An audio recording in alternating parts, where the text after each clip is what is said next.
کوئی بھی ذکر خدا، مثلا یہ دو کلمات ہیں، سبحان اللہ و بحمدہ، سبحان اللہ و بحمدہ، سبحان اللہ و بحمدہ، پڑھتے رہا کیجئے۔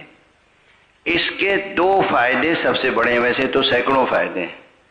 نیگیٹو تھاٹس دور ہو جاتے ہیں اور پازیٹیوٹی بڑھتی چلی جاتی